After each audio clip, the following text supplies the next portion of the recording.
There we go, everyone. We are back again for another fantastic conversation on Friday Night Counter Attack. And this week is a very fun topic of conversation. We're doing another top 10 list, and we are starting 2024 in the right way possible. And really excited about this one because it is the African Cup of Nations and the Asia Cup that has hit the footballing calendar in January. And I'm really looking forward to talking about some of the greatest players the Premier League's ever seen from the African continent today. So, before we get into it, we are actually doing a top 10 list on the top 10 African strikers of all time. Because last year and the year before, we did a top 10 African list as well. And that didn't really turn out the way I wanted it to as well. So we're going to stick with strikers. I know we like strikers because one of my co-hosts today is a very big fan of strikers because he plays in goal. His name isn't Matt Turner, it's actually just Matthew. I don't know his surname, the government haven't released it yet. But Matthew from Back of the Net podcast, it's good to have you back on here, my friend. Are you ready to do this top 10 list of African strikers of all time? I'm ready. I'm ready. I'm glad we're working as a team today because you're not trying to shag my draft last time, but it's cool. Working together today. My other co-host today is looking at me through the lens and thinking, shagged who? Like what happened? Nothing happened. And he was a newbie in the draft as well. And he did very, very well given the circumstances. So we got to invite Traps back onto our top 10 list as well. So Traps, good to have you back on, my friend. How are you feeling about your top 10 list for African strikers in the Premier League era? Good to be back, man. And yeah, I mean, there's been many good ones. There's been many bad ones, but yeah, I mean, it's gonna be fun, man. There's, like you said, working as a team. Even though what I mean, the last one, I feel like I still feel like I won, but never mind. Yeah, we're just here for the we're here to see if we can put together a decent list together. Yeah. Yeah, it's true. It's very, very true. And the fact that I am the only one of African origin on this podcast as well. I'm very proud to represent my African roots of being Zimbabwean as well. So I'm really not Zimbabwe, Zambian. See, I can't even get my country right. It's embarrassing. I'm getting looks from around the room saying you're not from Zambia, Hamza, but they don't need to know that. I'm representing Zambia today. I'm not sure if there has been more than two Zambian players in Premier League history, but that player wasn't even a striker, so I can't even. Oh, he was actually. Actually, no, I've fluffed my lines already. Without further ado, everyone, let's get into it. Top 10 African strikers in Premier League history. The way it's going to work is myself, Traps, and Matthew all planned our own individual top 10 lists. So we've got to figure out how we're going to get to number one in the most suitable way possible. It's not in terms of voting, it's not in terms of casting, it's just about agreeing and disagreeing. So there will be debates, there will be conversations happening, and there will be a few twists and turns along the way as well. And at the end, we may do a top 10 worst African strikers. I know I'm always here about the positivity, but there are some absolute clangers that we have to mention at the end of the podcast as well. So without further ado, what I'm going to do to make it a bit more generous is someone can start us off with each number going from 10 to number one. And then we're going to have to figure out who we're leaving out or who we're gonna put into this list as well. So, Matthew, because you said that you were late to the Zoom call, yes, I did bait you out there because of your killer list. I'm gonna have to wait and see. Actually, no, I'm not gonna wait and see. Fire away, my friend. Number 10 on your list. Who do you think we should have, or why? So there's there's some good players, good African Premier League attackers. By the way, can I just I don't want to be rude or anything, but can I ask you on recording, have you got African heritage in you, Matthew? Half Zimbabwean. That's why when you said Zimbabwean, I was like, oh, Hamza. Then you said Zambian. Oh, so close. So close. I thought I found out your details on the HMRC website as well. I checked your number plate and everything. I thought it was there. But no, sorry, carry on. So we're gonna go for great Africans in the Premier League attackers, but I've gone for one you mentioned briefly in a podcast a few months ago. I've gone for Steven Pienaar. Steven Pienaar, top 10. He did not cross my mind. Oh, you're gonna have to elaborate for me on this one because I've got someone else at 10 for me. So why should Steven Pienaar make it into the top 10 list for you? You know what it was with me? Like when he came over, I thought he was too lightweight for the Prem. But he had some absolutely outstanding performances. And one of the main ones, being an Arsenal fan, I remember him running through at the Emirates, dinking the keeper, and then doing this annoying celebration where he was all acting drunk. And that just resonated with me. And I think he was a quality player. It was quality for Everton as well. And at that time, he was one of, I can't remember how many, but a few Africans in the Premier League at that time. I think he was a good player, but just the rest above him are very good. So I've got to squeeze him in somewhere. No, that's fair enough. Traps, did you have Stephen Pienaar in your top 10 list at all? Do you know what's... He didn't actually... I've got here... I'm looking at this now. I think I've got either 11 or 12, and he didn't make it. He was off the list for me as well. He was on the radar, but he wasn't on the list. Yeah, and my number 10. Yeah, I'm looking at it now. I'm going Jan Asamoah, man. You want Asamoah Gyan on the list? Behave. I am. I'm going Jan Asamoah. Yeah, I am. He did not make the list for me. I'm sorry. I know he had that really nice season at Sunderland. He was trying to teach Bolo Zenden how to dance properly as well. I'm not going to imitate it because I'd be just as bad as Bolo Zenden as well. I mean, come on. What you have to remember is what he done also in that what he done also in the World Cup, man. In the World Cup when they went to the... Was it semis? It was the semis, wasn't it? It was the quarters. It was the quarters, yeah. It was quarters. They was cheated out of the semis. And yeah, that run there for someone playing at Sunderland, that one there, just John Asamoah was cemented in as one of the top African players in that time for me, man. So that's why I put him at number 10. Now we've got to differentiate between what we're going for as well. Are we going for top 10 African strikers of all time, given in Premier League form only, or are we going to do it in terms of they played in the Premier League and their overall career form? What are we going for? I've done mine based on Prem form. I've done mine based on Prem form as well. Traps, what about you?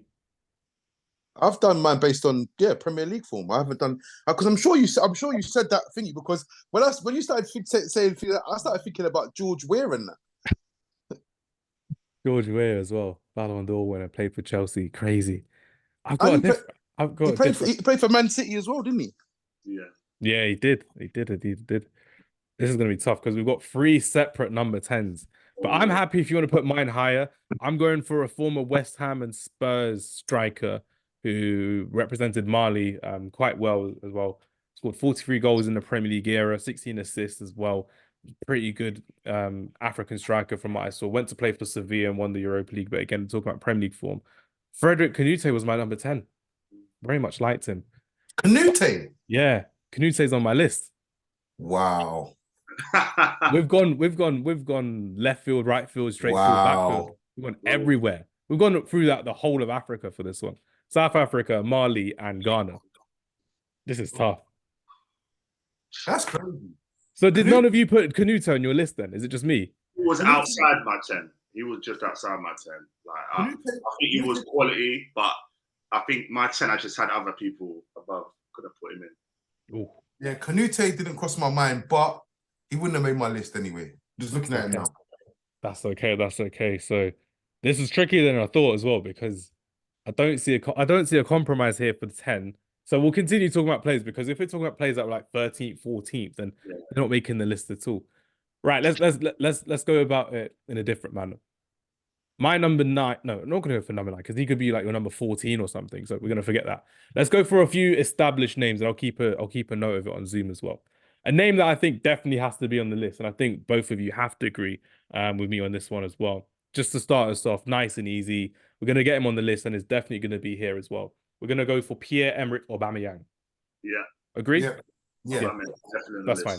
So we've got someone on the list. It's definitely on the top 10. Matthew, being the Arsenal fan, take it away. Where do you think Pierre-Emerick Aubameyang deserves to be for his Premier League form on this top 10 African strikers list?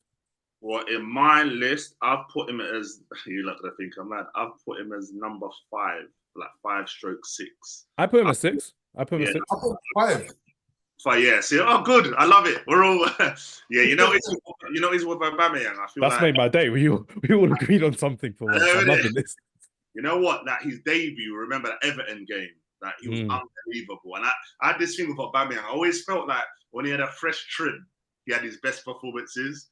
And I just remember that game against Everton. Remember his goal against United in the tracks when you lot thought it was offside. Yeah, we remember that one. But listen, he was phenomenal in the league, and he brought a certain type of swagger. And him and Lacazette, obviously. Him and who? Laka Blood Clot Zet, yeah. Almost a forgotten name in the Premier League as well. Like I said, not doing well at Lyon right now. And they obviously they formed a great partnership, and I think he was great for the league. I feel the way it's ended, people will forget what he actually brought to the league. But he was a phenomenal striker. Let's not forget it. I mean, I'm very happy to have Aubameyang at 5 as well. I mean, 69 goals in the Premier League era, 16 assists, but most of them come in at Arsenal. Remember, he got the Golden Boot for Arsenal back in the year 2019, and it was one of those post-Wenger signings that you thought, you know what, he's going to have some fun. I think he was signed under Arsene. Was he signed under Arsene Wenger or Unai Emery? Matthew, remind me, please. I think it was. Oh, yeah, it was Arsene last. I think at the end, didn't it? It was like right. Yeah. It was like Mkhitaryan and Aubameyang January transfer window, wasn't it? And then that was it. Let's not forget the way Mkhitaryan got him to go. Remember, yo, Pierre, you want to come out here? Oh, that's a cool video as well. But yeah, 2019 Golden Boot win as well. One of the Arsenal's best signing post. Well, I was gonna say post the trophy, but they won the FA Cup as well. Mikel Arteta's first trophy was very big thanks to Pierre-Emerick Aubameyang scoring the winning goal as well. Played them up 2 times, and his best ever goal scoring scored 2 seasons for Arsenal. Pierre-Emerick Aubameyang has got 2 seasons for Arsenal, scoring 22 league goals as well in 36 games. So he was really, really good. He was good in the lockdown season as well. I thought it was quite comfortable watching him play, and I thought there'd be a lot more building around Aubameyang, and unfortunately he ended up leaving out the back door at Arsenal and the Mikel Arteta, coming back into Chelsea. And Traps, I think you could probably agree with me. When he signed for Chelsea, even Chelsea fans were like, why the hell are we signing Aubameyang? It didn't look like the right deal for me, and everyone was proved right in a way. What do you think of that? Him going to Chelsea? Ruined his legacy for Arsenal for you? Nah, I think obviously Arsenal fans will say otherwise, but at the end of the day, like he wanted to play. Like he wanted to play, and they come in with the offer, and that's all it is. It's nothing personal. It's just business. Obviously, yeah, he did a bit too much with the shirts and saying all and the adverts and that, but at the end of the day, he's paid to do a job, and like it doesn't take away what he done. He came to Arsenal firing on all cylinders, and he delivered. And he was a club legend, and he loved the club. But at the end of the day, he's got the tattoo. Like he loves the club. He loved the club. I don't know if he still loves the club, but he loved the club.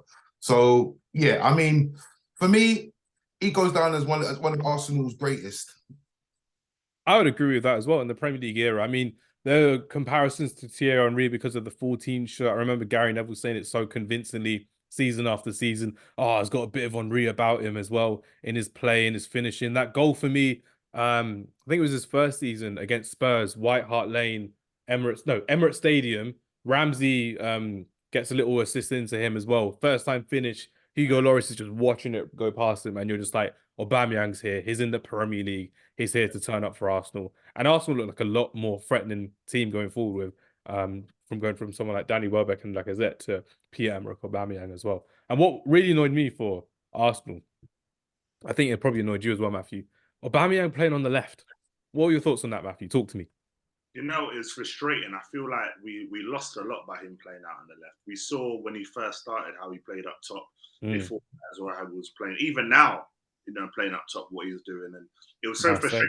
You see, he didn't enjoy it. He wasn't, Aubameyang was never good at that taking on a player. But give him that through ball, he was on it. He was on it. Great finish. And he was quite clinical.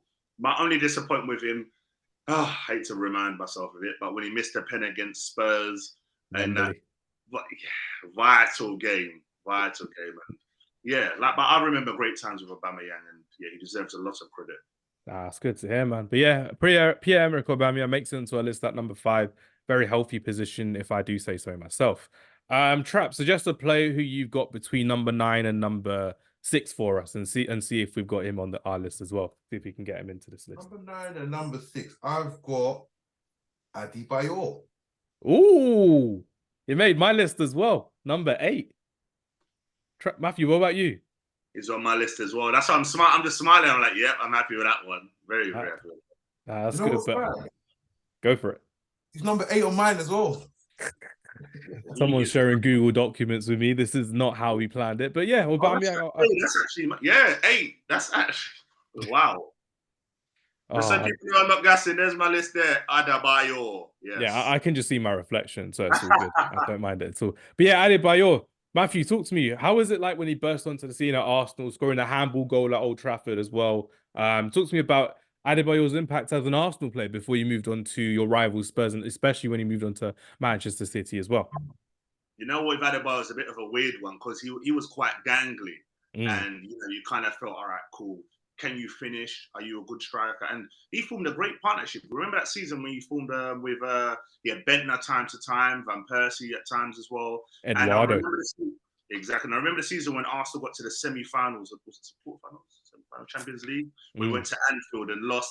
That again, I always remember Theo Walcott run as well. Adebayor's easiest goal. He's all doing this, and I'm like, yeah, come on. But listen, he was quality. I feel like the way he celebrated for City, again, obviously it's left a bitter taste in Arsenal fans' mouths, but I think he was quality. Villarreal goal. I don't forget the Villarreal goal. And also, my favourite Talk us through the Villarreal goal. I've forgotten that. Talk to me about it. What happened with that? Someone had chipped in, he chested it, volleyed it, and those were the days where Villarreal were like top tier. The team with Riquelme, Senna, Sorin. They've been better.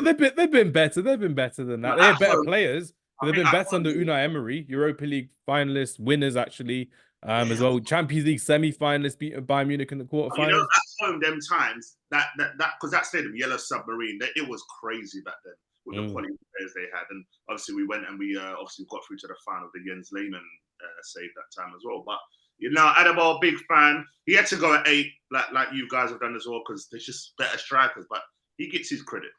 Nah, that's good to hear. And Traps, talk to me about how he ended up moving to arch nemesis Tottenham, and between that, actually made a very big impact in Premier League history by scoring against Arsenal in a Manchester City shirt, running the length of the pitch to celebrate in front of a few angry Arsenal fans, who I personally thought at the time should have just gone onto the pitch and whacked him on. If they were hard enough, they would have whacked him on. What do you think, Traps? I mean, I think I don't think Adebayor, I don't know the ins and outs of it. Yeah, I know he had a bit of a falling out with Bentner. I remember him telling Bentner that he was shit. I remember him doing that. He was doing what the people thought should have been happening. Get Bentner out of the club, but Bentner stayed longer than Adebayor at Arsenal, which is wild. Yeah.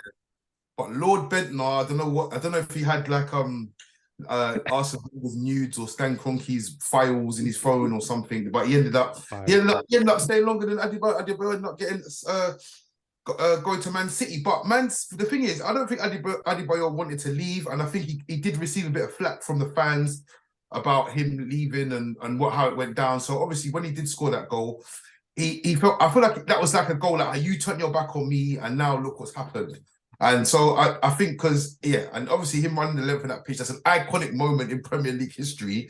Yeah, I still remember that there's a stool. If you don't watch it again, there's a stool that comes onto the pitch. Who has that stool? That's got to be a ball boy or some kind of security guard sitting there. So, Matthew, were you in the crowd watching that game? What happened? Were you there? Who took the stool out off the pitch? One of the boys, man. One of the boys did that. I just to this day I just can't remember. I just can't think of where did the stool come from. But yeah, I mean, he went on to Spurs. He wasn't bad at Spurs, but then he ended up going from Spurs to Madrid, didn't he? Yeah, he did. He had a spell at Madrid. Yeah, look, guys, it's Spurs to Madrid. He got a win. No. It was Man City, then Madrid, then Spurs. Yeah, no, Man City, then Madrid. Yeah. Where him and Ronaldo became good friends. Yes. Ronaldo's first trophy for Real Madrid as well, Copa del Rey, against Barcelona. So that was. And he came back, and he's had a good career. And to be fair, I mean, I've got him on Snapchat. Oh, that's crazy. I mean, he doesn't talk to me, but if I send him a message, he'll read it. I mean, that's football heritage right there. Traps and Adebayor, what a link up that could be as well. Need to see that in 2024. But yeah, I think we're all happy with Adebayor being number 8 on the list. Make sure you send this podcast to Emmanuel Adebayor. He'll definitely have to look at the list and be like, nah, I've got to be higher as well, which is great as well. Matthew, go ahead. Name a player who's on your list between like 5 and 10, or 5 and 9, I should say, and see if we've got him on the list as well. What's happening? This one, I'm not too sure you guys are going to have him, but one of my personal favourites, I've gone for Mr. Ayegbeni Yakubu. 9. I had him on 9. Yeah, I've got 9. Oh, Hamz again. 9 as well, Traps. Yeah, he's 9. Yeah, he's 9. No, wait, come on, guys. That's 2 out of 3 right now. We're doing okay. I like this format. It's a lot better. There's a lot more positivity on this one as well. Now, do you know with Yakubu again? One second before we go ahead, was Yakubu in the 100 Premier League club as well? Did he make it? No, just underneath. Nah. I think How he was did he at score 90, then? I think it was 90, 97 or 95. Oh, crazy. With the clubs that he played for as well. That's wild as well from Yakubu. Yeah. Sorry, Matthew, you were going to say about Yakubu. Go ahead. No, I was going to say that whatever club he was at, he performed so well. Like he was one of them players where he had certain attributes. His hold-up play, unbelievable, and his composure. I don't know if you guys remember when he used to take them pens and just like walk and jog and just tap it in. And I used to think this arrogant guy, but that was just him. But honestly, his Borough days, he was phenomenal. Portsmouth was good. Everton, he was good, and every club he went to, he was, greatly remembered, by the fans. But I really like Yakubu. His arrogance ruined him in the 2010 World Cup with one of the greatest misses we've ever seen in World Cup history. Yeah. When Nigeria, I think, needed a goal to get through to the next round of qualifications, and the ball comes through to Yakubu within the 6-yard box, and he passes it wide, and you're just like, come on now. Is there chewing it? I say this all the time, Matthew, but I will send you this clip of Yakubu's miss later on as well, which is absolutely crazy as well. But I mean, yeah, Yakubu scored 35 goals, I think, for Middlesbrough, and Middlesbrough, a very good team back in the early 2000s as well. So he had a striking partnership with Mark Viduka as well. So two big target men, which was very good as well. Portsmouth, how can we forget? He wasn't part of the Portsmouth team that won the FA Cup in 2008, but he was there beforehand when they got promoted, and he was a big player under Harry Redknapp as well, respectively. Yeah. But Traps, I wanted to know from your point of view as well. What did Yakubu really bring to the Premier League to make him so consistent at so many different teams scoring goals year in, year out? Yakubu was just he's just a typical number 9, born to do it, he just a menace on the box, he was a handful, he's just a nightmare, and he knew it. And he knew it. He had this certain. He took it in his stride. He was so it's no problem. It's not a problem for me. It's not a problem for me to do this. He had a good scoring record at all the clubs he went to. But I like Everton Yakubu though. I'm not gonna lie. I did like. He was more. He just. I do feel like if Yakubu had a chance at a bigger club, he would have scored a lot more goals. I get it. It's like it suited Yakubu a bit more because they had a bit more stature to their club compared to, no disrespect to like Portsmouth or Middlesbrough or Blackburn, but he had a bit more stature in his game when he was playing at Yakubu as well. And remember, like you said, 95 goals in their Premier League over his 252 appearances. That was really good to see. And he was starting most of the games as well. He had the quality about him. He was a big player for Nigeria as well in the African Cup of Nations. I think he played at one of the Olympics as well for Yakubu. So I think we're happy with him at 9. Yakubu's good for 9. Yeah. Nicely done. Nicely done. Oh, this is going to be difficult for me because I don't know where we're going to put. I want this player on this list because we're doing strikers and we're doing wingers, but I want him on this list. I don't think he's going to be in the top 5 personally, but I think he'd be a solid number 10. I think because we've got 3 different number 10s as well. If we put this guy at number 10, I don't think it's good enough for number 7 personally, but I think I want him in this list. Let's see if it's a hit or a miss for me.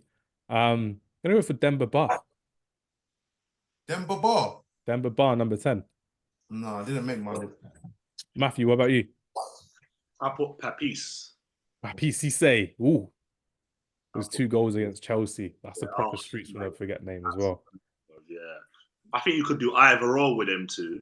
Yeah. I mean, them two, you could definitely do either or. It was a coin toss. I put Bar originally, and then I took it out. I just went. The combination were both good. It was a flip of a coin. You know what I mean? And that little strat duo they had going on at Newcastle, absolutely phenomenal. I think Demba Ba for me personally, because he did it at different clubs. He did it at West Ham, Newcastle, and at Chelsea as well. And on a personal note, I mean, scoring against Liverpool at Anfield when they're chasing the league title, helping them slip up, not just Steven Gerrard. That's a personal win for me. So I was like, I need to get Demba Ba into this list somehow because Frederick Kanoute doesn't look like he's making the list as well, respectively. You may leave number 10 for later on. So we'll wait until Traps gets back as well. But I think Demba Ba, he definitely deserves his flowers sooner rather than later. But if we have to go somewhere higher, just so we can get him in, I think this guy would make a very, very good number 6 or 7. Let's hear it for Kanu. I think Kanu deserves to be on this list somewhere. Yeah, I've got him at same. Again, freaking, this is scary. Guys, we haven't planned this, by the way. we definitely went to like Cafe Nero or something, and we are like, yeah, you know what, we've got to get all of these lists properly. We're gonna be all. I put Kanu at number 6. He's my number 6. Oh my God, Oh, that's free.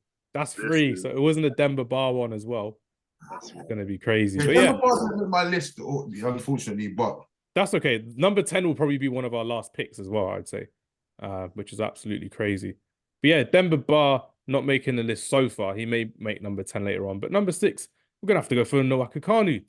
Matthew, again, Arsenal strikers are making the list quite prominently, which is quite good to see from your point of view. I mean, Sir Alex Ferguson never really signed African strikers because he never liked the whole he AFCon. did. He did. He did, but they never worked in his favour. He never really worked in him as well. Striker, yeah, but he's the most abysmal strikers we could imagine. He's responsible for the worst African talents that arrive in England. He ruined it. He absolutely ruined it, which is not great at all. But yeah, Kanu, talk to me, Matthew. Were you around when he was playing at Arsenal? Were you around when he was in Invincible? I'm pretty sure you were around when Nwankwo Kanu won the FA Cup with Portsmouth as well. What a player, what a striker. I remember he won the Champions League with Ajax back in the mid-90s, and especially an Olympic gold medal against an Argentina side in the 96 Olympics, if I remember correctly. It should be in the 96 Olympics as well. But yeah, Matthew, talk to me about Nwankwo Kanu. You know what? Again, similar to Yakubu, like he just played to his strengths. Wasn't the quickest, but to get the ball off him was virtually impossible. And again, a famous moment for me personally, the hat trick against Chelsea. I remember getting in as it was 2-2 and seeing him, wet rain, Ed De Hoy in goal. If you guys remember Ed De Hoy. What a name. And I remember just going past him the southpaw, don't shoot, pass it. And just honestly, the finish, incredible. He technically was absolutely amazing. But some of the stories that I hear about him now, I think, I'm sure you guys heard where Harry Redknapp was like, he was always in the treatment room, like, and they were saying like, is he sure he's as old as he is? Might be like 45, 50 now, like some of the others. But yeah, I rated him truly highly, man. Hamz is choking on his tea. I'm choking on my tea because that's a very common notion, unfortunately. We don't want to be racist or stereotypical, but with African players, they're all just there like, oh, are you sure that's your right age? Obafemi Martins, are you sure? You're 23 years old when you look like you're 45 years old. Crazy. There's that Lazio player recently as well who looked like 40 when he's an 18-year-old as well. I'm like, this is not a good stereotype if you're faking your passports as well. But Traps, are we faking Kanu being number 6 on the list? Are you quite happy with the fact that he's had a very, very, very good career that doesn't really get noticed a lot unless we're really talking about the former Nigerian international? What do you think, Traps? I mean, I think he won 2 leagues, 2 FA Cups with Arsenal, and then another one with Portsmouth. I mean, that's a pretty good career. That's better than most people's careers, Premier League whole career. So yeah, I mean, I wouldn't say he was an integral part, but he did play a part, whether nonetheless. So I like you said, he won the Champions League with Ajax. So yeah, I mean, I'm happy with that. Nicely done. And remember, 2-time African Footballer of the Year as well, both at Inter Milan and at Arsenal respectively. So Kanu makes our list at number 6. Matthew, choose a player. Let's see if he makes our number 10 or number 7 before we move into our top 5, because it could be risky leaving out one of these players and he doesn't make it into the top 5 as well. Let's hear it, my friend. So this one, did I put him in? Okay, he's 5. I know we're saying 7, but I just want to mention this guy because I just want to give him his credit. That's Mr. Riyad Mahrez. Where'd you put him? 7. No, I said, guys, I made it clear. I said, you're going to think 7. He's not my 7. I just wanted to mention this guy because I had something special to say to him. I feel okay. Like, say it. I wouldn't interrupt. No, it's not 7. Don't worry, guys. No, I think with Mahrez, for me, what's so special, he was bought for so cheap from, is it Le Havre? Yeah. Pronounce it. Insane and he came academy. to the league, and he's one of them players when I thought, is he going to cut it in the Prem? And honestly, he came through and absolutely ripped up. His touch was unbelievable. Like, defenders would know what he's going to do, but you couldn't get the ball off him. He's finishing, and he was a part of that, that amazing Leicester feat. Let's not forget, him and Vardy just won, they made this phenomenal partnership as well. And I just feel like a lot of people, don't give him enough credit. And everyone said, oh, City Mahrez, but I'm based it on the Leicester Mahrez. And I feel like, yeah, absolutely incredible player. I mean, if we're talking about Riyad Mahrez, there was a very big conversation in terms of him being one of the best African wingers we've ever seen in the Premier League as well. Just like you said, not being bought for such a big number of a big transfer fee, I should say, going forward. He had a really poor first season in the Premier League, still adapting, but like the rest of the Leicester City team, they were all adapting and they survived by the skin of their teeth under Nigel Pearson. And then the 1 in a million appointment of Claudio Ranieri came into effect, and he literally just changed the fortunes overnight like that. And when you're seeing the likes of N'Golo Kante, Wes Morgan, Jamie Vardy, Riyad Mahrez, and Kasper Schmeichel looking like the best 5 players in the league, respectively, it was scary hours for everyone in the Premier League except for Leicester. And one of my favourite moments was Riyad Mahrez scoring against Manchester City at the Etihad in a 3-1 win, I think it was, away from home in January, when people were like, yeah, you know what? Leicester could actually make it to Champions League. Dare I say, even go for the league as well.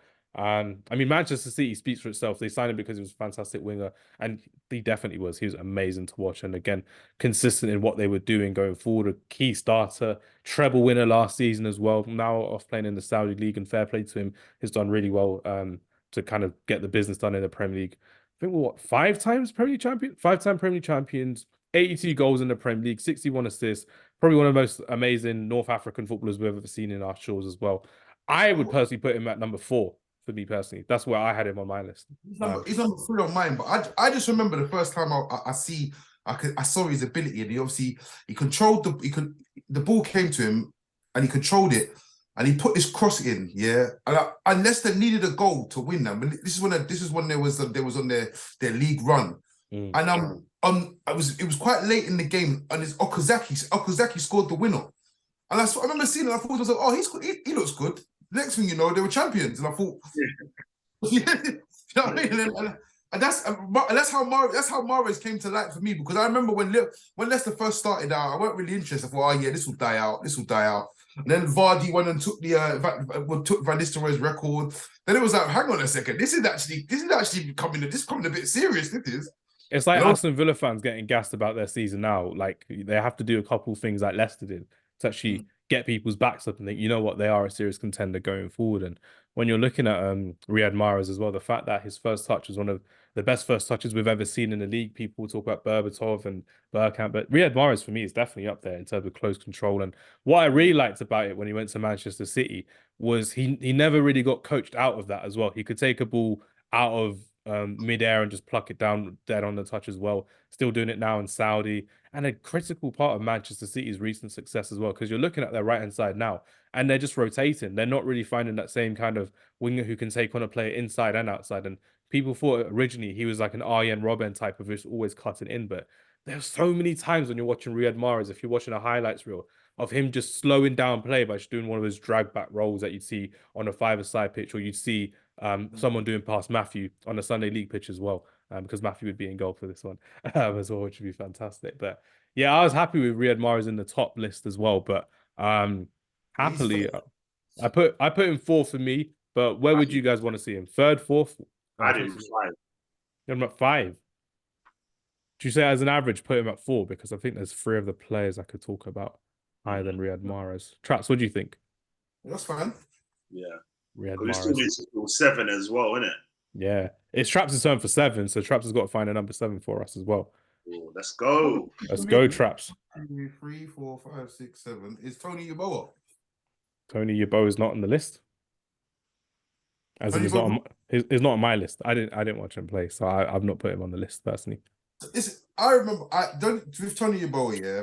I remember the first time I ever watched football on television, and that was Tony Yeboah's rocket goal, yeah, for the obviously for Leeds, and I think he done it a couple of times. To be fair, right. So there was one where he ran right foot, now one left foot volley. Yeah, you're right. Yeah, he done it a couple of times. And he was a bit of a goal scorer for Leeds, you know. I can't remember how many goals he did get, but he got quite a few.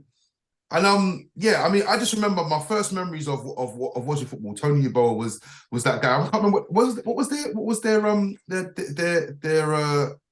sponsor again. Was it like something Thistle or something? It was Thistle, yeah, the lead sponsor. Yeah. I remember Tony Yeboah, arms out, Thistle running around with celebration like this. Yeah, I think he was one of the iconic ones because he was there from the early days, man. So yeah, for him to be posted all over everything during them early days of the Premier League, That's why I put him there as number 7 as well. And like I said, he didn't have a bad goal scoring record for Leeds either. I'm not too sure. Didn't Leeds win? I'm sure Leeds was he around when Leeds won the league? Was he beforehand? No, they won it before because it was before the Premier League started. So he only came in 1994 to Leeds, and he played for 2 seasons, I think, at Leeds. He scored 12 goals in both seasons, respectively, which was not too bad at all. Matthew, did you have Tony Yeboah on your list? No, I didn't. I'm stuck in between 2 and 7. One of them is attracts actually both of your clubs now as a coach. That guy, yeah. There's him. Benny McCarthy. It was between him and I think I'm gonna go with this one though. Solomon Kalou. He made my 11. I had him on, but I took him off. Do you know what it is with Kalou? I feel like because of Drogba, everyone just remembers Drogba. But there was a season when Kalou actually outscored him. I think it was. Which season was this? You don't know ball. Let's see. That was one of the first 2009, 2008, 2000. One of the 2 years. Was it when it was under Ancelotti and they're playing a 4-4-2 diamond? As like Kalou and Drogba. I remember the kit because they used to play Malouda, Kalou, Drogba, and they would rotate some games, and sometimes they'd rest him. And I think Kalou was phenomenal, very versatile player, always did a job, and even for Ivory Coast he did his thing as well. But I think I'd put him. Benny McCarthy, honourable mention, did his thing at Blackburn, but yeah, Kalou for me, man. Can I just say we've forgotten 2 very good wingers in Premier League history. They both played for Crystal Palace as well. I'm not sure if we're going to mention them. Yannick Bolasie and Wilfried Zaha. Do they even make this list? Nah, not for me, man. That's fine. Yannick Bolasie, I thought I needed to shout out because I very much like watching him as well. He's just someone that I love Bolasie. Again, it's not on goals on assists. It's more the eye test with Bolasie that I would say. He didn't really do it at Everton, but at Crystal Palace, he was something special as well. And you're watching how a footballer should be as a winger, just enjoying the game properly. So I remember that season in the Championship when they came up and they had that yellow kit. And them 2 were causing havoc for the fullbacks, bro. And they just kept rotating. I was like, imagine playing against them 2 on form. Because what made it weird for me, Traps, you may agree with me as well. If you're watching the playoff semi-finals when they won, you're looking at Bolasie and you're thinking, why did Man United sign Zaha when Balasie's clearly the better winger? And it's a bit odd because obviously when Sir Alex Ferguson retired and David Moyes came in, Zaha barely got a game at Manchester United and then Van Gaal sold him. But Bolasie continued to thrive at Crystal Palace as well, and it just carried on working for him going forward. So that was always a topic of conversation. I think Ferguson did say in one of the documentaries that I watched, he did say he signed Zaha because of the future potential. And to be fair, he was all right. Yeah. Because Zaha's done pretty well at Crystal Palace, and obviously he's not at Galatasaray. I don't know how well he's doing over there, but for me, like Bolasie, he was good. He was good. I wouldn't say he was a bad winger, but for me, the best thing that I've seen Bolasie do is Lord of the Mics with Bradley Rat Phillips, to be honest. Oh my days. It just didn't work out for him. He didn't get past the 5-star skills at Crystal Palace. There's no disrespect to him. He was a good player, man. But I did like his Lord of the Mics. He's come back, hasn't he, recently to a club? What club was it he's joined recently? Where's he going now? Let's have a look. He definitely come back because he was in Sporting or something, not Sporting, one of them teams in Portugal. He's playing for Swansea? Was he playing for Middlesbrough? One of the 2. He's come back. I don't know. He's playing for Swansea. Oh, there we go. Yeah, he come back. Yeah. Oh, speaking of Swansea. I know. I wanted him in. Do we put him in at number 10 for the banter? Do you know what? Come on, Wilfried Bony. Score some goals for Swansea. No. He's not in the ante. I think he's definitely in the ante. He is. Oh, he was so good at Swansea. That's the craziest thing about Wilfried Bony. He would look at a boring target man, and you're like, this guy's good. Good when he came to the Premier League for Swansea. He just ruined it by going to Manchester City. That fake marketing employee just got him that move to Man City as well, which is crazy. So looks like Wilfried Bony's not making the list. Oh, this is tough. Me needing a number 10 and a number 7 in this one as well. The number 10 that I had in my mind was Asamoah, El Hadj Diouf, Anti, and Martins. Because of his age, Anti. Which one? Asamoah Gyan. No, El Hadj Diouf. Sorry, El Hadj Diouf. I'm going to put him in. Everton and Chelsea had a striker who was he came past his best, but I don't know if we're going to put him there on nostalgia. Samuel Etoo. Does he make the list? Yeah, but if we're doing it based on Prem, we can't have it in. You're right. It's more. Yeah, he didn't really. You know, It won't, and for me, he did all right in the Prem. He won the league, scored a few goals, but Etoo was way past his sell-by date when he came to Chelsea. Did he? Yeah, and then he went Everton. He took number 5. No striker wears number 5. That listen, I'll never forgive him for that. No. Etoo number 5 and Lukaku up front with Ross Barkley behind him. Crazy times at Everton. Are we not respecting Martin's journey here with Birmingham? You're not respecting that? You know, and Newcastle. You're not respecting that? Wait, was that so Bobby? Talk to us through about Obafemi Martins, because again, that goal against Arsenal was iconic, and it was very funny to see Chesney. Remember the final? Wait, guys, can I tell you just off topic a story about that right there, that moment? Yeah. Let's hear it. Was that when your heart broke? Picture the scene. I'm at uni. I'm sitting there with my mate. We're both Arsenal fans. We're level, right? Nikola Zigic has been ruining us all game, flicking on. I literally turn the corner to switch on the tap. As I switch on, I just heard the loudest scream. I look at the screen and I just remember someone shoved someone's head, Koscielny's head. Who was it? Yeah, Koscielny's head. Yeah. Barry Ferguson or Craig Gardner or something I remember watching that and I went, have they actually done it? And he was flipping. And then flips felt never ended, you know. I left the house. I didn't go back until the Monday. I was so upset. I remember I walked and it started raining on me. You know, like them Coldplay moments of the music. Everything streaming down. I felt very, very upset. Look at Hamza laughing. Look, it was like lights will guide you home. That was the Coldplay song. That's the one as well. Yeah, that's it. Oh man. Oh no. But he did win the cup with Birmingham City, that's what I mean. Which is crazy. I just can't forgive his birth certificate issues that he had. You're looking at him and he played until 2015, and you're just like, this guy's everywhere, playing in the MLS, playing in Turkey, playing in Russia, Serie C as well. Serie C, he plays in Serie C. Insane. It's a good shot, bro. Traps, that's a very good shot. It's very good. I wasn't thinking top 10, but for me now, I'm thinking him or Boney. Because Wilfred Boney, sorry. Listen, Martin Boney all day. Boney's Swansea season, was incredible. He was just, that was just the ultimate purple patch, man. Boney was a fraud, man. Boney was a fraud. He was a fraud, man. He was a fraud. Did they win the Carabao Cup with Boney, or was it Michu? Who is it they won it with? Was it Michu, a striker? Might be Michu. Yeah. Boney might have just gone, I think. Or he wasn't there at the time. He went to Man City and embarrassed himself, and they weren't even great then. He won the League Cup with Man City. That was it. He won it with Man City, didn't win it with Swansea. So that was for Boney with it as well.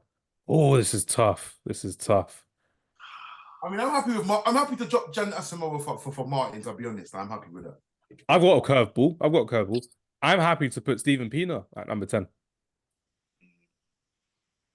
As a winger, I don't mind it. It's just number 10 for me is not as important as number 7. We need someone who's better than Adebayor and Yakubu in this list as well. Or unless we want to do the shameless thing of moving Adebayor up to 7, Yakubu up to 8, and then we have a new 9 and 10, because clearly they wouldn't make it higher in this list. If you want to go Pienaar, you can go Pienaar, but I still think Martin gets in there over Pienaar as well. Should we do Martin's 10 and Pienaar 9? He's done to Arsenal, in that cup final, with Bigic, the tallest striker ever, listen, Weghorst dreams he could have been like Nikola Zigic.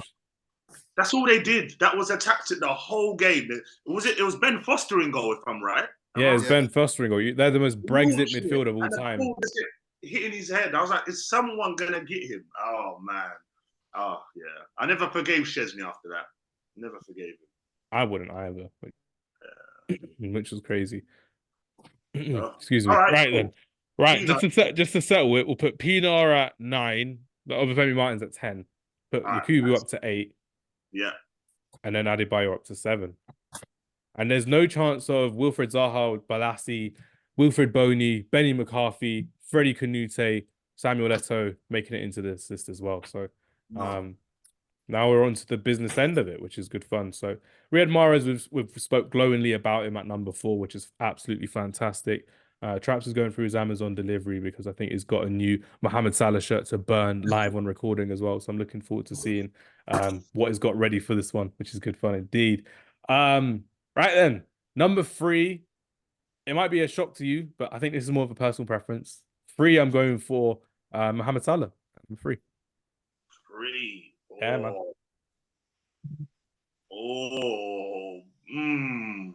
And it's not because Mohammed Salah is a Muslim and he celebrates Christmas. It's definitely not that at all. But yeah, Mohammed Salah is at number 3 for me. I think there's another Liverpool player I could put higher, and I think there's a Chelsea player I could put higher than that as well. But yeah, Mohammed Salah is at number 3, mostly because of the fact that I think when you saw his other African attacking teammate leave, again, he's scoring the goals, he's having the assists and everything, but Liverpool's impact isn't the same in the Premier League nor in the Champions League. And we've seen it this season.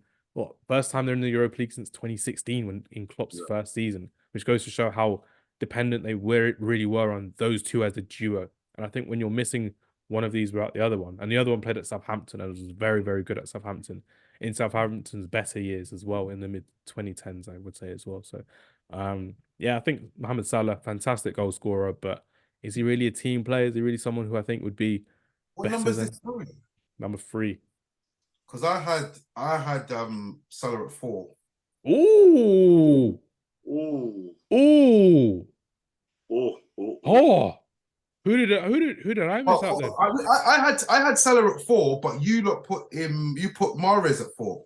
Yeah, that's the thing. That's the thing. I think that Mahrez's impact in the Premier League is better than Salah's, to be honest.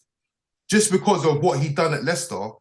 You have to remember, Salah came here, he had a chance with Chelsea, didn't really work out, went to Roma, he was decent, yeah, came back, and then things started to click in place. He became a system player under Jurgen Klopp. Yeah, I think that Mahrez came in like as a raw talent, and he just went from strength to strength. Obviously, I think I would rate Mahrez's impact over Salah. Obviously, Salah's got the goals, but Mahrez has got everything that he's got as well and better. He's got how many leagues has Mahrez got? 5? 5 league titles with 2 different teams. 5 league titles with 2 different teams, and Champions League, obviously Carabao Cup galore, FA Cup as well. So yeah, I mean, I think Mahrez goes 3rd and Salah goes 4th. I'm happy with that one, but Matthew, it's decision time for you. Do you think we should move Mahrez up to 3 or keep Salah in 3 for this one? Let me hear your thoughts on 2 or 4. 4 or against Riyad Mahrez being at number 3. You guys make some absolute valid points, and you're gonna think I'm mad because I've gone for a different number for Salah. Oh, I actually went for Salah at number 2. Oh, that's crazy. And the reason being, I just look at, and Traps make some absolute valid points about Mahrez and everything like that. I just think with Salah, I think Mahrez passes the eye test a lot more than Salah does as well. Yeah, 100%. I just think what Salah has brought to Liverpool, like you think all over the last couple of years, you think Liverpool, when Liverpool win a game, whatever, you just think Salah's had one of them. Like, and don't forget he had that season where he was banging shots against, funny enough, his current goalkeeper. When we banged against Roma, actually smashed him at Anfield, and he's had many of them games. And he's a big game player, absolute big game player, and he's done phenomenal for Liverpool. And the sign of a great player is, how do they even replace him? There's rumours about they want to replace him, Bowen and all that. I think he's nowhere near Salah's level.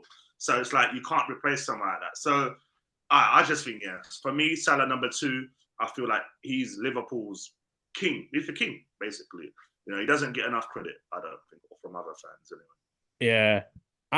I still think Salah would be better lower down the list, mostly because he does celebrate Christmas as a Muslim. It's very bad of him to do so, as well. It's considered haram to do so. But besides that point that I think only I will care about as well, Mohamed Salah, when you're looking at how the team has now moved on without him as well, you've had Bobby Firmino leave, you've had Mane leave as well, Henderson's gone, Fabinho's gone. It's still relying on Mohamed Salah's goals, but they've not moved forward under Jurgen Klopp and Mohamed Salah's kind of being the main kind of players as well. With Riyad Mahrez, it consistently was him being that right winger. I was going to say number 7, but the right winger. When you're looking at Aguero being moved on, you're seeing De Bruyne playing deeper as a midfielder, Bernardo Silva playing all over the park. Riyad Mahrez is dominant on that right-hand side because he was one of the best right wingers we saw in the last 10 years in the Premier League as well. So I'm quite happy to keep Salah at 3, Mane at 2, I would say. Mahrez at 4 as well. But Sadio, for me, Sadio goes second. I'm not gonna lie. I had Sadio second as well. He was 2 on my list as well. I'm gonna have to agree with you guys, but yeah, I didn't want to. I mean, you have to remember as well, African Cup of Nations. Beat him in the final. Both went there to the final, yeah. And obviously, I'm not going to say Sadio Mane had the greatest game because he bloody well didn't. But at the end of the day, they got the job done. And yeah, I just think, yeah, Sadio Mane was the most disrespected player at Liverpool. And his impact, yeah, was not appreciated. It was more than what people thought it would be.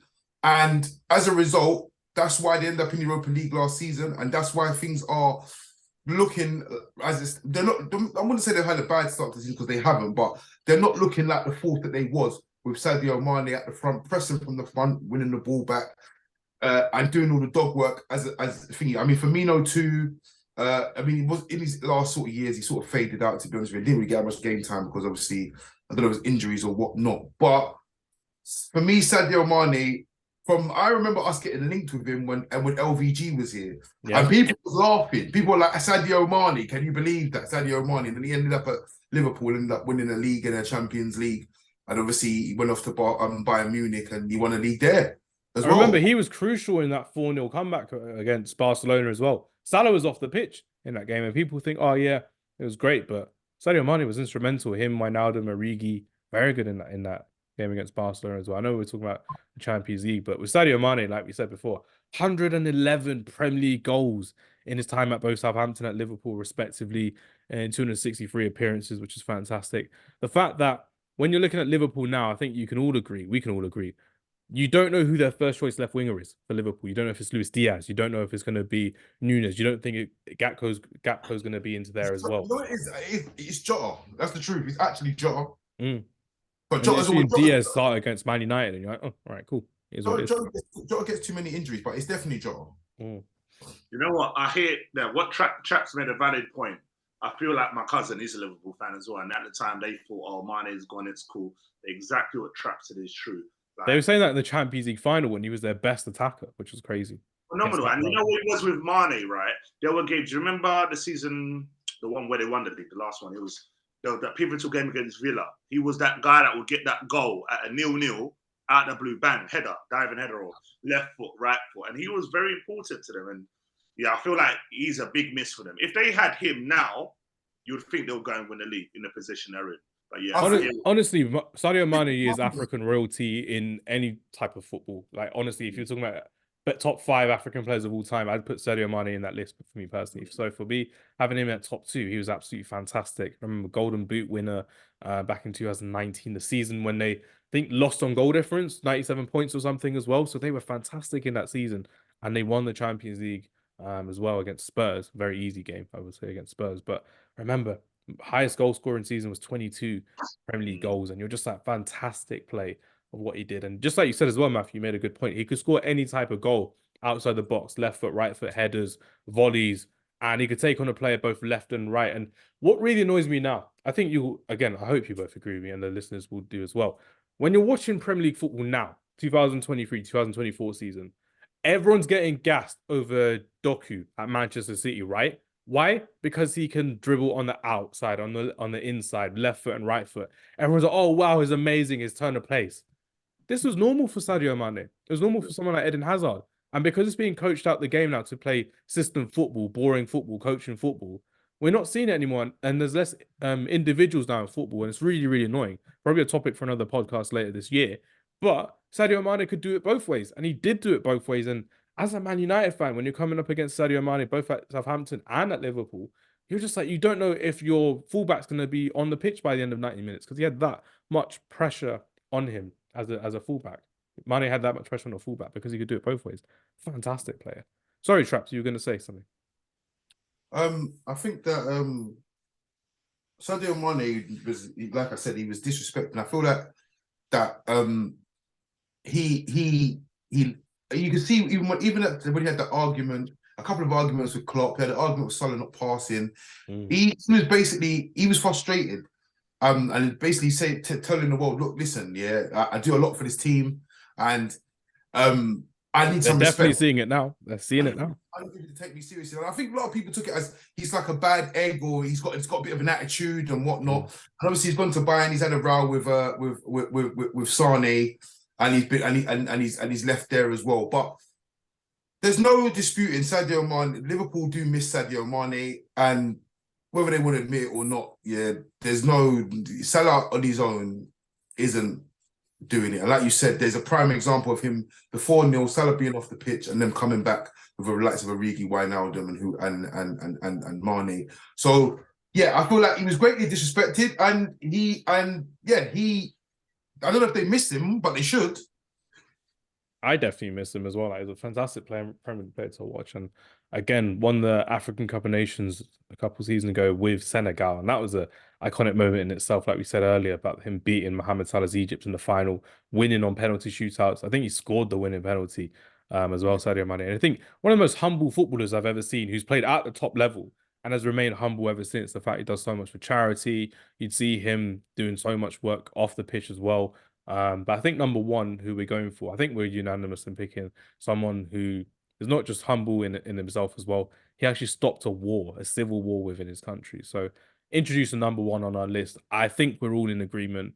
We're going for Mr. Didier Drogba at number one. Didier, yes. Didier. Perhaps can you do the celebration? Was it that or was it that? I think it was that outside, yeah. Well, Drogba didn't make my list. I had Victor Anichebe as number one. Everton's finest. Everton's finest. Sunderland's finest. David Moyes' Nigerian son makes the list for Traps. Crazy. I love this game. That was their Drogba, boy. Trust me. Nigeria could not replicate Drogba. Drogba's the one, man. Drogba is, for me, he is probably, when you think about it, I mean, bar Ronaldo, Messi, he is probably the next big game player in that line. I was wondering where you were going with this one as well, but I'm glad you finished the sentence without me interrupting. Yeah, I think when it comes to big games and it's time to, and if it's a final, especially if it's against Arsenal, Drogba is your guy. If you're going to pick a striker, that is the guy. And at that time, obviously, of his prime, obviously Ronaldo was a winger then. So yeah, if he was going for a striker, he would be the guy. You know, in a final, he's going to show up. He's going to give it. He's going to give it his all. I remember I can't remember what final it was when he beat up the post. Remember, he kept hitting the post. Hit the post about 3 times. That beating the post up. What's that kicking? Yeah. Champions League final. I don't think it was a Champions League final. I think it was like an FA Cup final or something. Ooh, Portsmouth one. It was a Portsmouth one then. It might have been FA Cup final either against Arsenal, FA Cup final against Arsenal or Portsmouth. Is it Arsenal or Portsmouth? It was a Portsmouth one because it finished 1-0 and he scored a free kick in the end as well. He just kept hitting the post against David James's post, which was crazy to see. Yeah, so he's one. He's just, for me, he's the ultimate big game player. And he came in when he came from Marseille. He wasn't that great in the first. I think it was maybe the first 18 months of his career here. I mean, obviously Mourinho came in. He was adamant that he wanted Drogba. I mean, Drogba was doing all right. He was doing all right at the time over in France, but then obviously came over here and he struggled for about 18 months, and then he just came alive. And yeah, he was just, for me, phenomenal, iconic celebration. And yeah, he was a true winner, man, and a true goal scorer, a true number 9. And we don't see them anymore. We don't see them anymore. We don't see grown men anymore as much as we used to do in Premier League football. And he was a man at like 24, 25 years of age in terms of he would lead a team from the front. You're looking at John Terry, Frank Lampard, Didier Drogba, that spine, and Petr Cech as well, before I forget, that spine for a good 11 years at Chelsea from when Mourinho first came into the side. And it went all the way through various different managers after Jose Mourinho as well. One of my favorite things with Didier Drogba, this is a fun fact actually. Did you know Sadio Mane and Mohamed Salah have scored more Premier League goals than Didier Drogba? That's crazy to think about, right? It's absolutely insane. But like you said, Didier Drogba's big game personality was always there against Arsenal. You saw against Manchester United in the season when they won at Old Trafford 2-1, I believe, with an offside goal. Never going to forget that, but he scored an offside goal. Didier Drogba did as well, but he could take free kicks, he could score from headers, he could bully defenses and pin defenses down like he normally did. Insane talent that he had. as well. Matthew, let's hear about Didier Drogba. Why was he number 1 on your list? You know what? He could just mix it up. Like, big game player. You know what? It was fun, and we'll all agree. When it was a Chelsea final at Wembley, you knew he was coming good. Like, didn't matter what competition it was. I remember him spinning someone at Spurs, Gallas. Yes, semi-final. That was 6. Semi-final. Did the same with Carragher at Anfield. Made me crap myself every time we faced him. And I read a story. I don't know if it's true. They said that, I think it was William Gallas said one time in the Arsenal changing room. Was it him? Yeah. And he said that Philip Senderos was quivering and scared. He was actually scared of coming out and facing Drogba.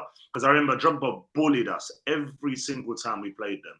And you know what? And some of the goals he scored, again, phenomenal. I remember one of my favourites was the Everton one when they had the comeback. Yeah. And he after scoring that chest, volleyed it from 40 yards, whatever, and signed across. On the half turn as well. Crazy talent. Yeah. Great player, big game player. Champions League, he did it as well. And obviously he got just what he deserved when he won the Champions League final. You know, that fluky one, should I say. And yeah. Crazy. Ryan Bertrand's debut. Oh, yeah. At home. To be fair, Drogba had the master plan then, man. Because if Matter said it in an interview about Drogba was just like, yeah, you're going to win us the Champions League today. You're going to win it for us. And yeah, so I mean, another thing, Drogba's the only man that you know that does leaves free lines when he does a knee slide. Don't know where the other line comes from. It's a mystery. It's one of the sports greats mystery, seeing that with Didier Drogba, which is crazy. But again, 4-time Premier League champion, 2-time Golden Boot winner as well, Didier Drogba. There's a conversation in there of him being one of the greatest strikers Chelsea's ever seen, probably the greatest striker we've ever seen at Chelsea. But even top 10 Premier League strikers of all time, wouldn't put it past him in there as well. But I still think it's crazy. This is me personally. I really like watching Didier Drogba under Carlo Ancelotti when you had a partner with him as well. We had Nicolas Anelka with him. Not so much Fernando Torres, but I thought that was a very good partnership that they could have continued to build, but they really didn't, unfortunately, which weren't great. Anelka and Drogba up front was quite a fun partnership to watch. It didn't work with Shevchenko, didn't work with Kezman, but Didier Drogba continued to make it work for himself as well at Chelsea. Fantastic player. And remember that season under Carlo Ancelotti, Didier Drogba scored 29 Premier League goals in 32 games under Carlo Ancelotti.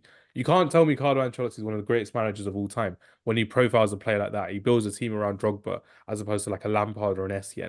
It was crazy to see how Chelsea became champions on the final day of the season, winning 8-0 against Wigan.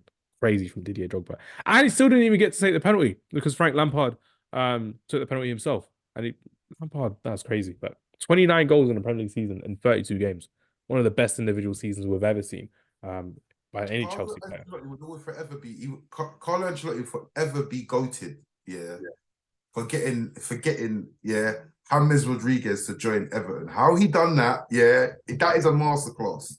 Yeah. Oh my days. Absolute masterclass. And then even before Hamz Rodriguez left as well. Even crazier. Quick one. So he left Everton mid-season, right? Yeah. Did he go to Real and win the Champions League that same year? I think so, yeah. No. Zidane was still manager. And Zidane got knocked out by Chelsea? Zidane got knocked out by Chelsea. No, he won the league. Zidane won the league and then left, didn't he? Yeah. He won the league, but he got knocked out of the Champions League by Chelsea. And then Ancelotti came back in as well. Yeah. Okay. But yeah, he's up there. The Fergie, Ancelotti, he's a phenomenal manager, man. Absolutely crazy. Unreal talent. Dying breed as well, them type of managers, you know. It's true. Just need that calmness on the touchline as well. And he had it personified, which is absolutely crazy. I'm gonna pretend I didn't hear that. Traps, did you hear that? I'm trying to start Traps, you know. Hey, Traps has had his rant already. No, thank you. What did he say? He said like Arteta in reference to Carlo Ancelotti. They're gonna get banned on Instagram again. Poor chap. Can't be having that at all. I refuse to comment on that because next thing you know, you're getting reported on you're getting reported in the video, and this video will be getting taken down. So yeah, you got to be careful what you say with the North London affiliates. It's true. It could be very, very difficult later on down the line as well. But I think we've done pretty good for a top 10 African attackers list of all time. Still some questionable decisions because obviously we all think we're right at the end of the day. We all have our opinion, but the majority of it we did very, very well. So starting from 10 to number 1, Number 10, we went for Birmingham City's finest, Obafemi Martins. Then we went to Everton's South African winger, Stephen Pienaar. I'm not going to count his days at Tottenham because he was crap at Tottenham. Number 8, we're going for Yakubu, Everton, Middlesbrough, Blackburn. Very good player as well. Number 7, we're going for Tottenham's finest, Emmanuel Adebayor. Number 5, number 6, we're going for Nwankwo Kanu, Invincible, Olympic gold medalist for Nigeria as well. Number 5, we're going for Pierre-Emerick Aubameyang. Some Arsenal fans will probably disagree and put Kanu higher, but it is what it is. It's our list. Number 4, we're going for Algeria's finest in Riyad Mahrez. Number 3, after some agreements and disagreements, we're going for Mohammed Salah, the Muslim man who celebrates Christmas, and I will never be a fan of that as well. Again, it's just me against Mohammed Salah.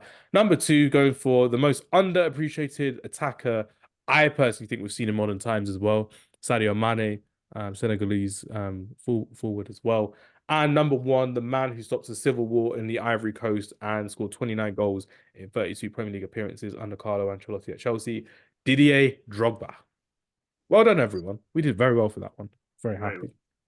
Now, for a bit of fun as well, who makes our top 10 worst African attackers as well? Can I start by putting Nicolas Pepe in the list as well? He's got to be there somewhere. I think that's unfair for Nicolas, man. He scored 17 goals, in his first season, and they killed his career, man. It's what happens when you put Aubameyang on the wing and you're just putting attacking midfielders everywhere just to fit them in. It made no sense for them not to go with Pepe as well. But yeah, he did have a pretty good season. What do you think about that, Matthew, when you saw Pepe? Now he's playing in Turkey. Yeah, so I got gassed when I saw him playing for Lille, and I remember him scoring 2 at PSG and doing this. And I said, what? We're signing this guy. And he came, and I remember his debut, and in that Liverpool game, man, like I always believe, and I'll stick by it, had he have scored that goal when he went through and goal against Liverpool, I feel like the trajectory of his career would have been different. I think the confidence he would have gained from that one goal would have taken him far, because that chap said it was a bit unfair that he gets a lot of stick, being rubbish or whatever. But he played very well. I just feel like the tactics really didn't suit him, because remember when Freddie Ljungberg took over briefly, we started seeing him pick up a bit again. He scored at West Ham, got an assist as well. So I think he was all right. I wouldn't put him in that list. And yeah, listen, it's a shame it didn't work out, but it happens, isn't it? But yeah, I think he was all right. It wasn't as bad as people say. Nah, it's good to hear that as well. Someone who's definitely making the list, probably number 1, I would say, spoiler alert, is Ali Dia. Has got to make the list as well. Matthew, put him in capitals. Put him in capitals. Captain, leader, legend of this list as well. The fake Premier League footballer, crazy story. They should make a film about it, like having some heist theme for this one as well. How is a man pretending to be a cousin of a professional footballer, getting a trial? No, not even getting a trial under Graham Souness, being put on the bench for the next game, and having a Premier League contract. That's the biggest scam I've ever seen in my life. Embarrassing. Oh, we're seeing Matt Letizia talk about it all the time now, but you're just like, how is he getting away with this as well? It's crazy. Oh, my days. But yeah, Ali D is making this list. Traps, who you add into this list? I mean, Sir Alex Ferguson's responsible for about 40% of this list, if I'm going to be honest with you. I would say so as well. I was trying to avoid it the whole podcast, but by all means, go for it. Well, I'm going for Bebe. Is he? He was Cape Verde, wasn't he? Did he represent Cape Verde or did he represent Portugal? I'm sure he played for Cape Verde one time. He did. He did. Sure. The list for that reason as well. Yeah, you're right. Cape Verde. Yeah, Bebe. Bebe is a close second, and I'm happy for him being second. I can't lie. Keep him second. Goes in there. Manucha goes in there. All courtesy of Alex Ferguson. But do you know what? You guys are United fans. What was it? What was the reason why he never picked up because Arsenal was getting the best ones? Do you know what I think it was for Ferguson? I think Ferguson, because I wouldn't. Why's Hamza laughing? What have I said? Oh man, this is insane. It's just with Sir Alex Ferguson. You're just like, you knew he had something like, oh, I don't want my players to leave for a month for the African Cup of Nations and then get injured. It was something, I bet it was something stupid like that, I think with Ferguson, yeah. It wasn't racism, because that's why he went for Cole and York, and he went for York from Trinidad and Tobago and Andy Cole from England. So it wasn't racism. It was just like, I don't want my players to leave for a month. I bet it's something silly like that. Like I just think Ferguson, like I said, Ferguson wasn't a racist because, yeah, I think these players. The thing is with these players, I think his policy was probably a thing like, listen, I'm not having no player that thinks he can leave for African nations. It's not a disrespect thing, but that is what that's not good for me. Doesn't work for me because everyone knows Ferguson hated internationals. He hated them. Yeah, he hated internationals. And at the end of the day, he was probably the manager to install this whole manager a club before country sort of situation before him, which is probably why England weren't successful at the time, because he had the best of the English talent and he was just not having it. He was like, look, your club comes before these lot. So I do think that these players were players that were not forced upon him, but they were scouted by other people. Because I do remember Bebe being something to do with Carlos Queiroz, getting a phone call saying that this is the guy, and they see him on a beach or something like that. I can't remember what it was, but I just think that was the main thing. And obviously these lot were given a chance and they were bloody awful to the end of the day. And obviously Ferguson has to live that one down, mate, because he was responsible for the worst attacking trio of all time. Who's number 3 from Sir Alex Ferguson? So we've got Bebe. I'm gonna say Manucho. I'll happily take Manucho. I mean, one sub appearance versus Stoke, and Danny Welbeck scored in that game as well. Just like, okay, cool. I remember this was a time when they only had 5 subs as well, so you barely got any game time, Manucho. And I don't know what happened to him afterwards, but just never made it at Manchester United. The good thing about these ones as well that we had was that because we had such a good team, it didn't even matter. It didn't matter about these lot. So it didn't matter how crap they were. Yeah, it didn't matter. Like Eric Jemba came along, he was crap. Emerson came along, he was crap. Yeah, it just did not matter. I've got to put in Adi Samata from West Ham. No, West Ham, Aston Villa. I've got to put him in. He's a proper streets will never forget player if you watched him at Aston Villa, but he came in for what, £10 million from Genk, and he didn't really do much. I think one of his most iconic moments was scoring a goal in the Carabao Cup final against Manchester City, and they still lost 2-1, but he scored a header after like Jack Grealish was like playing 1 versus 11 for Aston Villa. So I think Samata, I've got to put him in this list somewhere as well, which will be crazy. Matthew, have Arsenal had any stinkers that you thought, you know what, got thrown in there? Any North Africans? I'd put, North Africans. Listen, you know what? I heard stories because I've got a couple of Algerian friends and they were like, Matt, this guy, every week they'll go to the bars in Edgware. He was always there. Him and Adele. Ooh. Him and Adele Taarabt, which, they were both there just doing their thing. But at Bordeaux, he was good. And let's not forget, when he started at Arsenal, he had a very good run. I think he scored in the first 7 or 8 games. And I was like, oh, this guy's decent, because they're basing his game on his high leap and all of that. But he was just absolutely atrocious. Didn't rate him. And Gervinho, another one. You signed Shamak for free and you still lost out, which is crazy when you think about it. What about Yaya Sanogo, man? I put respect to him. He got a hat trick in pre-season, bro. Yeah. A pre-season hat trick. Do you know what I've started to cough because of these statements. Like, what are my days? Wasn't Sanogo French though? Wasn't he French? No, he played. He was French, but I think he had like Senegalese. He played for France under 21s. That's the only reason why I didn't put him as well. But again, he's one. Gervinho's one, 100%. He was awful. All speed, nothing else. Very good on FIFA, but awful in real life. Honestly, I've got a name here. I don't know if you guys remember this. Doumbia. Oh, Doumbia. Seydou Doumbia. Again, another FIFA player who then came to Newcastle, who was an awful at Newcastle. Get him on the list. Get him on the list. Everyone thought it was the second coming of Demba Ba because they're playing with a bit of buttons on their Xbox and PlayStations. Watching the man in real... This is what I tell people all the time. Yeah, he may be good on FIFA. He may be good on Football Manager. Have you watched him properly? No, but he's sick on FIFA. Seydou Doumbia was a prime example. So whenever we see this picture online of, you never forget the days of FIFA 15 when you got Ibarro, Gervinho, and Doumbia as a front three on Ultimate Team. Oh, that's amazing. Watch him in real life. Gervinho's up there. Couldn't tell you what happened with Ibarro. And Seydou Doumbia couldn't do it at Newcastle. Awful. Great name, though. I fully forgot about Doumbia, so that was a great shout there, Matthew. as well, which is great. West Ham have had a few quite bad players. Diafra Sakho might make the list for me personally. Spurs have had quite a few bad attacking players. What's that guy's name? And Jay, Cameroonian player? Oh, Clinton and G. Clinton Yeah. and G. He was their next big thing, and he never made it at all.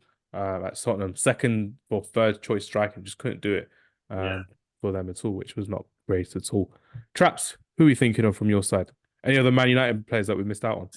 No, Wilfred Boney's got to go in there, man. He was a disgrace. Oh, I liked him at Swansea. I can't lie. I liked him at I Swansea. respect him, man. He hit a purple patch. He said he is the purple patch guy. Yeah, he was like, yeah, he hit a purple patch, and obviously the purple patch came at a time where obviously, can you hear me? Yeah. Yeah, it came at a time where obviously Man City were looking to just buy up anything and anything at the time. So he was very fortunate to end up at Man City. And then obviously when he got to Man City, the true colours were shown. And that's what I said. He was a fraud. And yeah, he goes on the list as one of the worst, strikers I've seen, because he was so fraudulent. I could see, I saw it. I was so happy when he went to Manchester City. I was like, yeah, this guy's a fraud. Proven fraud as well. Can I mention Mido, Egyptian striker, former Egyptian striker? Middlesbrough. Was it Wigan he did well? Because he was at Middlesbrough and Tottenham was when he wasn't that great. And there's a recent, it wasn't recent, it was on social media. There's a page called Forgotten Footballers, or something like that. And then he mentioned, and then Mido was one of the players, and then Mido responded to it, and then he said, my friend, I've made more money in your lifetime than you'll ever make on this stupid account. And I'm just like, how is Mido responding to random Twitter accounts for? What an odd guy. But I'm just like, they do that. They tend to do that. Some of these players. I'm sure it was a situation with Cancelo the other day on one of them Man City accounts. I'm sure it was. Yeah, it was. So yeah. Matthew got me dying with that thing earlier. I don't know why I'm coughing. Oh, this is crazy. I don't know. We've probably made like 9. One more player who can make the list. Ooh. Do you know what? I've got a few names, special mentions. Roll them off. Go for it. Where's it gone? I've got Uma Niasse. Absolutely. Niasse. West Ham and Everton. I think he was awful. Amir Zaki. I liked him. He was good that one season at Wigan. It was one season wonder. Wasn't sure about him. And then there's one player. I'm going to do the celebration. Remember, Amir Zaki was linked with Real Madrid. Remember? Yeah. Yeah. And there's this player. Let's see if you remember the celebration. Who, Benjani? Oh. Yeah, I didn't rate him. I thought you were going to show like Amiobi when he did that. No, that's Gomez. Gomez is French. Gomez, yeah. Gomez wasn't good for Swansea. And I tell you who was bad, yeah. That he had a purple patch as well. Do you remember Job? Oh, Joseph Zero Job. Oh God. Crazy. Yeah, but he had a decent season at Borough. I remember the year when it come to when we were at Highbury. He did all right. It was all right then. But yeah, he had a bit of a purple patch, and that was it. That was his career finished, man. Job was finished. Job had no job after that. I can't laugh. You're gonna make me cough again. Oh my days. My voice box is broken after that. That's crazy. Awful players. Oh, I had one in mind. Who was it? Mohamed Biram Diouf, another Man United signing. Yes. Yeah. But see, Juff, he ended up having a career elsewhere, so it wasn't that bad. I don't think he was that bad. I just think he just wasn't up to the scratch of United, to be honest, at that time. Like, he could have easily played at that time in like a Coventry. He'd have been fine. Yeah. He ended up playing for Stoke, and one of his most famous moments, Mohamed Biram Diouf, was getting nutmegged by Anthony Martial and taken on the left wing in a 2-2 draw against Man United, which is crazy. But yeah, I don't know where this top 10 worst list was gone to, but we've got more than 10 players on this list. It's quite fun to go through some of these names, which is great. Right then, before I wrap it up and find some medicine to get my voice back, because I don't know if I've laughed this much on a podcast for quite a while because my voice is going absolutely crazy, which is fantastic. I'm not high, so don't worry about it if you're listening. I'm actually just short of breath. Yeah, Let me get your predictions for who's going to win the African Cup of Nations this time around. Ghana looking strong, Nigeria looking fantastic with Victor Osimhen back on form as well. Could Sadio Mane replicate his form like he did a couple of years ago for Senegal? Matthew, let's hear your thoughts. Who are your favourites for the African Cup of Nations?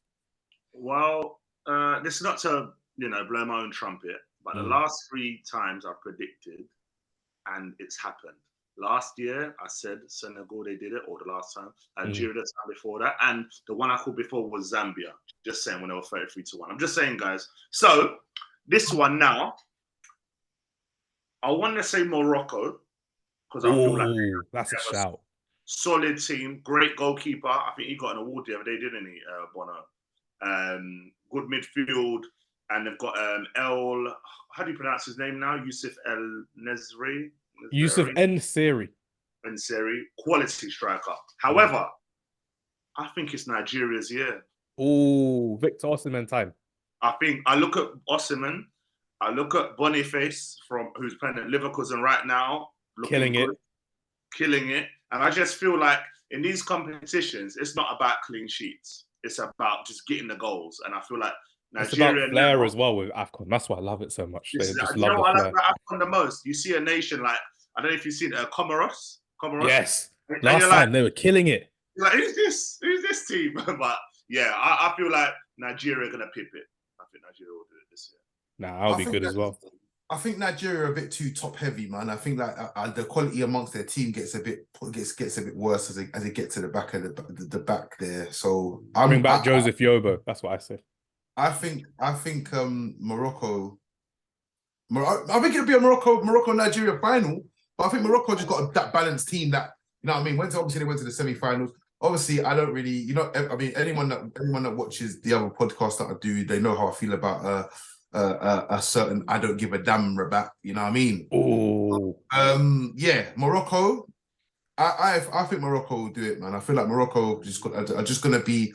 They'll be able to contain Nigeria, as they've done so many teams in the World Cup, and yeah, they'll be able to get it over the line. So yeah, I think Morocco. Yeah, I'm looking forward to seeing how Morocco do as well. Realistically, I'm just gonna die coughing. I hate it. I hate when I've got this cough. Matthew, I blame you for getting me so gassed on that laughter as well. I think Egypt will surprise a few teams, even though I wasn't really singing Mohammed Salah's praises. But I think Morocco are the strongest team going forward. Ivory Coast being the host as well, that'll be quite cool. But realistically speaking, I don't think Wilfried Zaha will bring his form from Galatasaray over to the national team as well. But there will be a few twist turn surprises as well. I'm one of those fans.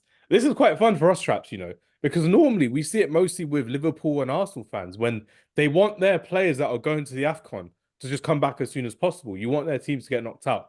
I want to see Cameroon go all the way. I want to see Onana go to the final, win the trophy. I want to see how he does. I want to see how Amrabat does with Morocco. Ahmad, if he's going to go for Ivory Coast as well, respectively. That will be quite cool to see. So I want to see how some of our players do when they go there as well. Did I miss any other African players from our team? Traps. Ahmad, Amrabat, Onana. Yeah. Hannibal as well. Did Tunisia qualify? I don't know if they did. They're playing against Mali on the 20th of January. Matthew, who are you going to miss from your team, from Arsenal? Partey, he's got an AFCON. We're going to lose Tomiyasu to Asia Cup, but I think Tomiyasu is still coming back from injury, so I'm not sure. Might just go for squad morale. Mini, probably go Egypt. Because he's been playing every game this season, right? He'll probably go. But do you know what? Elneny is a competent player who could do a job at Man United. But anyway, that's don't make me laugh again. My voice is gonna go. My days. But do you know what? Like you, I know you talk about international football. Generally, I don't like watching international football, but I love AFCON. I love watching because I remember. I don't know if you remember. There was a guy that used to play at Hamburg, Jonathan Petriopa. His name was. It was a winger, and I remember watching him thinking, I've never heard of this guy. But then he just did his thing at AFCON and went, I can see why scouts would go there and watch certain players because it's unbelievable technique and whatnot. Some of them just need the discipline because they're a bit to rein it back a bit. As well. It's like there was a Leeds player once upon a time called Max Gradel, who's fantastic for Ivory Coast. Yeah. He didn't do it in the Premier League. He barely did it at Leeds, and I think he went to League One afterwards as well, which was crazy. So that was One more player for our list, Aruna Kone. One more player. Yes. That was also that's another FIFA Football Manager player where he did really well, but at Everton, nah. You're seeing his blonde hair, and you're just like, nah, it's not it. Your third choice behind Etoo and Lukaku, which is crazy. But yeah, Traps, any players that you're looking forward to watching at AFCON before we wrap it all up?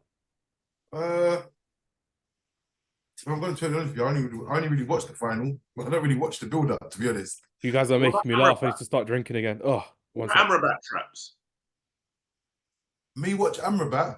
I mean, he's good for Morocco, man. But I'm not going to be tuning in to be watching Morocco because, as I said, I can't stand him. To be fair. Oh, that's crazy. But yeah, I mean, I'd probably take El Nene over Amrabat. To be fair, but nevertheless, yeah, man. I wish them all luck, and yeah, I'll be looking forward to watching them in the final. Because I might watch a few more games this year, but yeah, I mean, yeah. Nah, that's all good. Matthew, any players you're watching out for at AFCON this year? Ooh. I'm very intrigued to see Boniface. I want to see him internationally. I've watched him in the league. He's doing his thing. Absolutely phenomenal. Wonder how that will work. Will it be a front two with Osimhen and Boniface together? That'd be crazy. Do you know what? I think they might try it. I'm not sure who their group is. I was there wanting to support my home nation, but they always let me down, man. Zimbabwe, they don't make these things. So you never know. They could be the next Comoros. You never know. What about the one from Forest? Awoniyi. Yeah, again, he's a striker for them. That's what I'm saying. Yeah. Up top, they've got it all. But like you said, Traps, their goalkeeper, mate. Listen. You might see some mad 4-3-3 craziness going on. This is what I'm saying. 2-5-3 formation. You can see I it. feel this competition, just go for it. I feel like there's no need to try and keep clean sheets, you know, because where is it being held? Does anyone? Ivory Coast. Ivory Coast. Yeah. So again, what the pitches are like and whatever. No disrespect, you know, because like I saw one time the pitch was like a farm. So to be fair, I would like to see Ahmad score some goals. Yeah, it's a good one. You know what I mean? Literally, they have to come back from the African nations. Literally, boot down Eric Ten Hag's job front door if he's still got a job when he gets back, of course. It's true as well. You could see him being the right winger for Man United in the second half of the season. But then we thought about that with Facundo Pellistri, and then he's just like one bad game. And Anthony, you're back in, teacher's pet. Great to see. £100 million Brazilian teacher's pet who can't dribble on the outside of his body as well. Just crazy to see. But on that note, before I start losing my voice and start ridiculously coughing, I want to say thank you very much to both Traps and to Matthew for joining us on a top 10 African players list of all time. And no, I did not pick them because they're both black. There was no racial discrimination in this as well. I picked them because, again, I'm also African. So we also know this as well, which is great to see. But honestly, it was great to have this conversation. And again, top 10 lists were fantastic to go through as well. Reminding us one more time, Obafemi Martins at number 10, Stephen Pienaar number 9, number 8, Yakubu, number 7, Emmanuel Adebayor, number 6, Kanu, number 5, Pierre-Emerick Aubameyang, number 4, Riyad Mahrez, number 3, Mohammed Salah, number 2, Sadio Mane, and number 1, Didier Drogba. And yeah, that was fantastic as well. Matthew, where can everyone find you if they want to hear more from you? And Traps, where can they find you after? You can find me BOTN Podcast, so Back of the Net Podcast, Twitter, Instagram, TikTok. Yeah, I'm all around. I'm there. You'll see me putting up gifts everywhere and all of this. But yeah, he means gifts as in like actual presents, not gifts as in like gifs. But yeah, he means giving. Yeah, the come join in the fun. Subscribe to my page. I'm doing my thing. I'm gonna do quite a bit over this Christmas period as well. So yeah, tune in if you can. Looking forward to it. And Traps, where can everyone find you after having one of my most rewatched videos of recent times, I would say, with your Michael Oliver reel, which again, still hilarious watching at random times of the day. It's brilliant. Where can everyone find you, my friend? I mean, yeah, you can find me on Instagram. I've been banned from live for 30 days, but I will be. Thanks, Matthew. Thanks for that. And yeah, I mean, I do Mandem Talk on Sai TV. I'm in and out of I'm just in and out of people's channels, but I'm mainly on Instagram.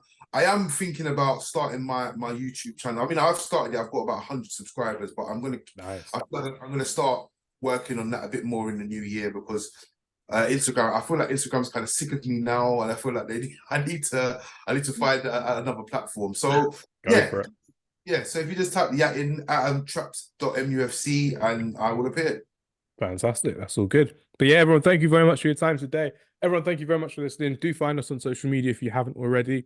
And do vote on the poll below about who is your who's the greatest African player in Premier League history. Thank you very much. Take care, and we'll see you later. Goodbye.